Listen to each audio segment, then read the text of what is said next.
जय हिंद मेरे प्यारे दोस्तों। आप सभी को हमारे इस छोटे से यूट्यूब चैनल में बहुत बहुत स्वागत है। आज हम बात करने वाला हूँ विराम और गति के बारे में। इस वीडियो को मैं छोटे छोटे पार्ट में बनाकर मैं ख़त्म करने का कोशिश करूँगा। चलिए सबसे पहले हम पढ़ लेते हैं विराम और गति, रेस्ट एंड मोशन। विराम किसको बोलते बाबू? देखो, जब कोई वस्तु समय के साथ अपना स्थान नहीं बदलता है तो उसको हम क्या बोलते हैं? विराम में बोलते हैं। इसको ऐसे समझिए। देखिए, ये देखिए, ये एक घड़ी है। क्या? ये एक घड़ी है। घड़ी में तो टाइम बढ़ रहा है। क्या? घड़ी में टाइम तो इंक्रीज कर रहा है, टाइम बढ़ रहा है, लेकिन वस्तु ये मान लेते ए पोजीशन पर कोई वस्तु रखा हुआ है, वो अपना पोजीशन नहीं बदल रहा है। क्या? पोजीशन नहीं बदल रहा है तो उसको हम क्या बोलेंगे? उसको हम क्या बोलेंगे? विराम बोलेंगे। मोशन, जब कोई वस्तु समय के साथ अपना स्थान बदल ले तो उसे हम क्या बोलेंगे? गति में बोलेंगे। जैसे दौड़ती हुई मोटर कार, दौड़ता हुआ लड़का, कुछ भी, फुटबॉल मोशन में हो। बात समझ में आ रहा? अब दूरी और विस्थापन के बारे में पढ़ते हैं। Displacement and distance, distance and displacement. दूरी क्या होता है? दूरी किसी वस्तु द्वारा तय की गई वास्तविक रास्ते की लंबाई होती है। मान लीजिए आपको तो सी पॉइंट तक पहुंचना, ठीक? ए बी सी ऐसे करके रास्ता है, ऐसे करके आप ऐसे जा सकते हो। ये रास्ता है आपका। आप यहाँ से पहले बी पर जाइएगा, बी के बाद सी पर जाइएगा, ठीक? दूरी क्या बोल रहा है? दूरी किसी वस्तु द्वारा तय की गई वास्तविक रास्ते की लंबाई होती है दिए गए किसी समय अंतराल के भीतर। जो हमारे पास समय अंतराल दिया गया है उसके अंदर किसी वस्तु द्वारा तय की गई रास्ते की लंबाई को हम दूरी बोलते हैं। हमें ए से बी तक जाने में जो रास्ता का लंबाई है, यानी कि ए से बी तक जाने में हम जो रास्ता अपनाए हैं उसकी लंबाई को हम क्या बोलेंगे? दूरी बोलेंगे। और इसका विस्थापन क्या हो जाएगा? ए से सी तक के सबसे छोटा दूरी कैसे होगा? ऐसे होगा।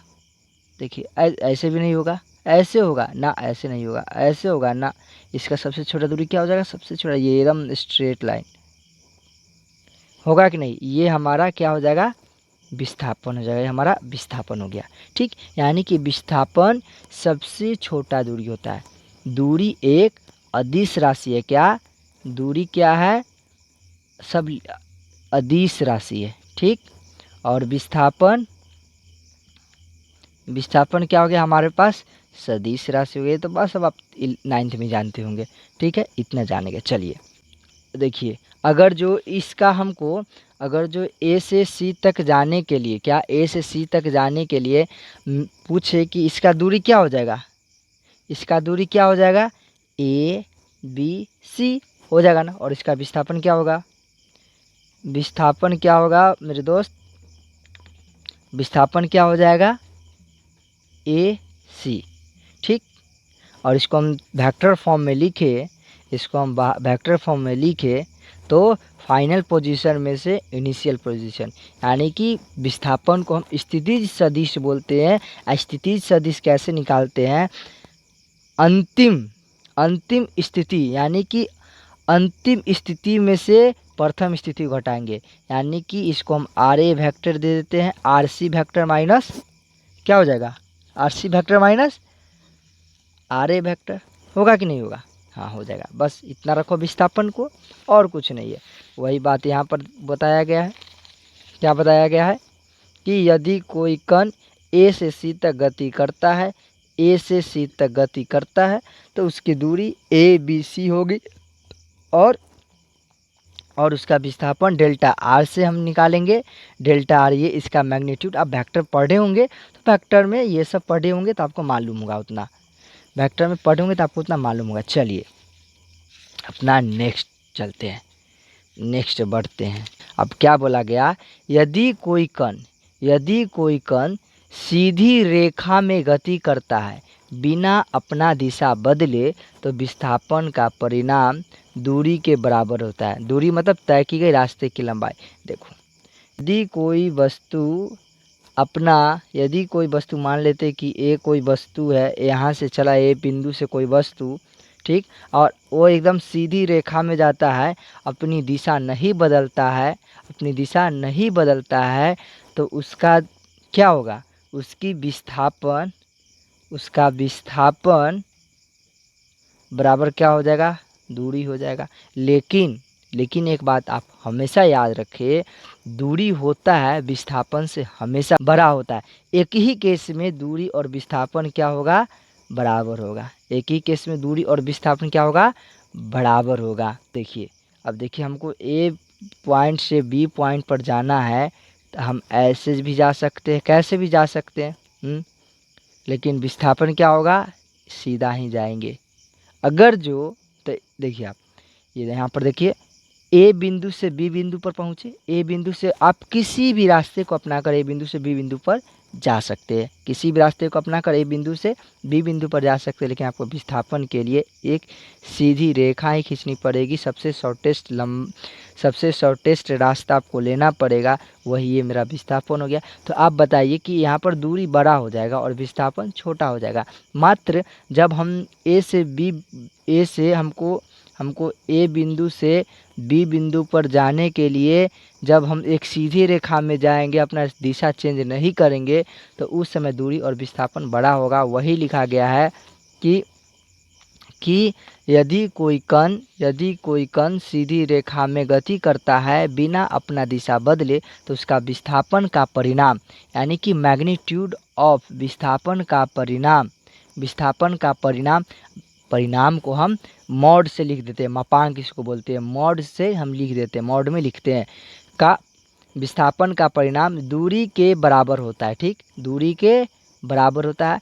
और दूरी क्या बताया है कि जो दूरी के कब बराबर होगा, जब वह सीधी रेखा में चलेगा, और नहीं तो विस्थापन दूरी से हमेशा क्या होगा, छोटा ही होगा। बात दिमाग में आया। चलिए, अब हमको औसत चाल और औसत वेग निकालना है, यानी कि इंग्लिश में इसको हम बोले तो एवरेज स्पीड एंड एवरेज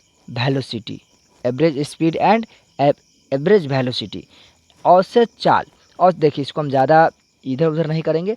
देखिए, इसको हम सीधा औसत चाल मतलब क्या, औसत जब हम कभी 10 किलोमीटर के स्पीड से गाड़ी चलाए, कभी 20 किलोमीटर के स्पीड से गाड़ी चलाए, कभी 15 किलोमीटर के स्पीड से गाड़ी चलाए, तो उसमें हमको सीधा चाल नहीं निकालना पड़ेगा, उसमें हमको औसत चाल निकालना पड़ेगा। उसी प्रकार हमको करेंगे जब तक उसको हमको औसत वेग निकालना पड़ेगा, ठीक है। इसको हम ज़्यादा, क्योंकि देखिए आप जेईई मेंस के प्रिपरेशन कर रहे हैं, आपको तो डिफिनीशन पूछने को है नहीं, आपको क्या पूछेगा, न्यूमेरिकल्स पूछेगा। तो इसको एक फार्मूला याद कर लीजिए।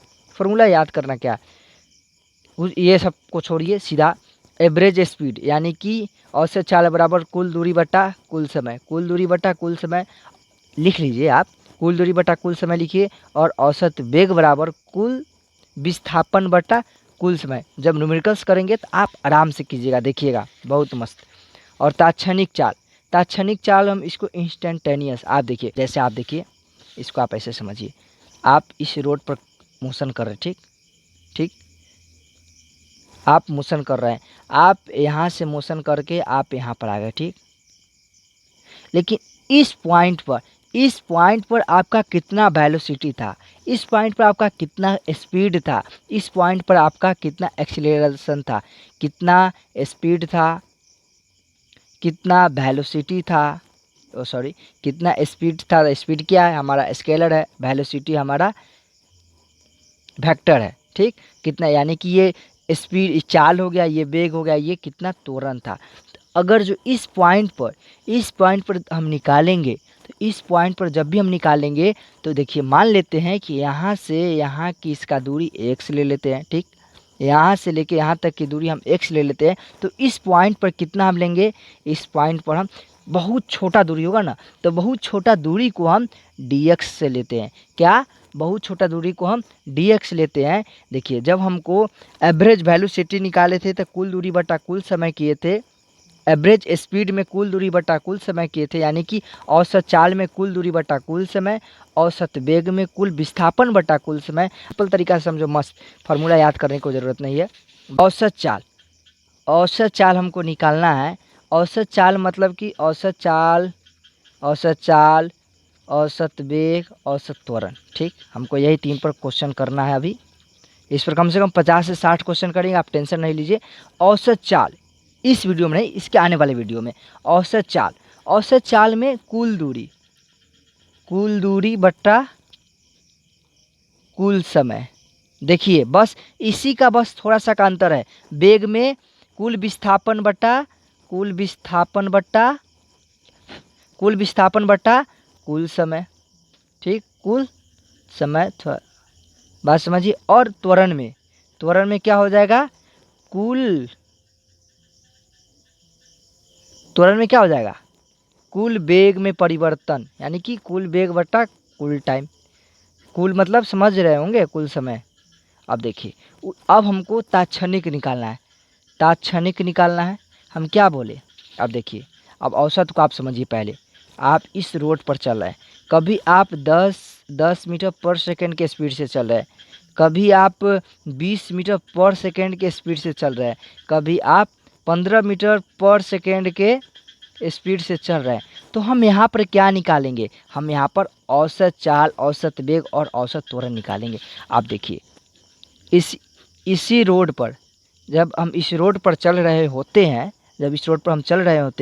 तो हम किस स्पीड से, मतलब कि यहाँ पर देखिए, हम यहाँ पर थे। ठीक, यहाँ पर थे, हम यहाँ पर पहुँच गए। ठीक, यहाँ पर हम पहुँच गए। अगर मान लेते हैं कि इस रोड की लंबाई कुछ भी हो, x मान लेते हैं कि इस रोड की लंबाई x मीटर हो। कितना हो, x मीटर हो। तो हमको इस पॉइंट पर अगर जो बोल दे कि इस बिंदु पर आप कितना किलोमीटर के स्पीड से चल रहे थे, तो वहाँ पर हम तात्क्षणिक वेग, तात्क्षणिक चाल और तात्क्षणिक हम त्वरण निकालेंगे। बात समझिए, तात्क्षणिक यानी कि तात्क्षणिक मतलब इंस्टेंट, तुरंत। तो यहाँ पर जो हम दूरी लेंगे, यहाँ पर जो हम कुछ ना कुछ तो यहाँ पर दूरी है, कुछ ना कुछ डिस्टेंस है, तो इसको हम dx ले लेते हैं। सबसे छोटा दूरी को हम dx ले लेते हैं। बात समझ में आया। और या डेल्टा x ले लेते हैं। और यहाँ पर जो टाइम भी होगा इसी के फॉर्म में लेंगे हम dt। तब देखिए, औसत चाल बराबर कुल दूरी हम कितना यहाँ पर किए हैं, dx। क्या यहाँ पर हमको निकालना, हमको पूरा का नहीं निकालना, इसमें हमको पूरा निकालना होता था। तो कुल दूरी लेते थे, बस वही बात को कुल दूरी यहाँ पर लेंगे, तो यहाँ पर छोटा सा हम चल लेते तो dx लेंगे और टाइम भी dt हो जाएगा। उसी प्रकार कुल विस्थापन, वेग तो विस्थापन बटा समय, तो विस्थापन उसी प्रकार इसका कुल विस्थापन बटा कुल समय। फिर इसका त्वरण के क्या हो जाएगा, त्वरण का क्या हो जाएगा, वेग में परिवर्तन dv/dt। फिर बात समझ में आ रहा है क्या, नहीं आ रहा है। अब देखिए, कुछ नहीं है, बस इसी को मैं यहाँ पर लिख दिया हूँ। देखिए ds वही x dt, फिर r वेक्टर यहाँ पर ले लिए। देखिए यहाँ पर आपको करना है तो आप कुछ नहीं कीजिए, बस यहाँ पर dx वेक्टर लिख दीजिए। ठीक, फिर dt कर दीजिए, कोई दिक्कत नहीं है। यहाँ पर वेक्टर ले लीजिए ना। ये स्पीड में डायरेक्शन नहीं होता है, चाल में कोई डायरेक्शन नहीं होता है वही, लेकिन वेग में डायरेक्शन होता है। ठीक, यहाँ पर एक x वेक्टर लिख दीजिए। बात समझ में आया। बस यही यहाँ पर मैं फार्मूला यहाँ पर लिखा हूँ। देखिए, तात्क्षणिक चाल, तात्क्षणिक वेग। ठीक है, लिमिट लगा के उतना आपको अभी डिफ्रेंशिएशन उतना नहीं आता होगा। बस ds वही x के जगह छोटा s दूरी लिए, s को हम दूरी लिए, छोटा सा दूरी। और देखिए dr वेक्टर, वेग का dr वेक्टर वही ds वेक्टर लिख दीजिए, dr वेक्टर लीजिए आप कॉमन। और यहाँ पर देखिए, औसत चाल बराबर यहाँ पर कुल दूरी बटा कुल समय। आप इस फार्मूला को याद कर लिए और कुछ नहीं कीजिए। मैंने अभी आपको ये दिखाया, इस फार्मूला का याद कर लीजिए, उसके बाद बात ख़त्म। आपको अगर जो आपको लिखना है तो आप लिख सकते हैं। औसत त्वरण बराबर इसका फार्मूला लिख सकते हैं। आपको डिफिनीशन लिखना है तो आपके पास आपके पास जो बुक है, NCERT बुक है, उससे आप लिख सकते हैं। बहुत सारा बुक है, उससे आप डिफिनीशन लिख सकते हैं, लेकिन समझना बहुत ज़रूरी है। देखिए, इसके बाद हम बहुत सारा प्रॉब्लम मेरे पास, लेकिन मेरे पास कुछ मजबूरी के कारण आपको मैं इतना लंबा वीडियो नहीं बना सकता हूँ। मेरे पास कुछ थोड़ा सा मजबूरी है। देखिए, उसके बाद ये प्रॉब्लम करूँगा, 2 प्रॉब्लम, ये सब प्रॉब्लम मैं कर रखा हूँ आपके लिए। कितना कराओगे, देखो सब प्रॉब्लम है, टोटल प्रॉब्लम कराऊंगा, इतना यहाँ पर है। और बहुत सारा प्रॉब्लम मैं आपको असाइनमेंट के लिए दूंगा और प्रॉब्लम करूंगा इसमें। चलिए, जब तक के लिए टाटा बाय। आप अपना ध्यान रखिए। वीडियो बहुत लंबा हो गया।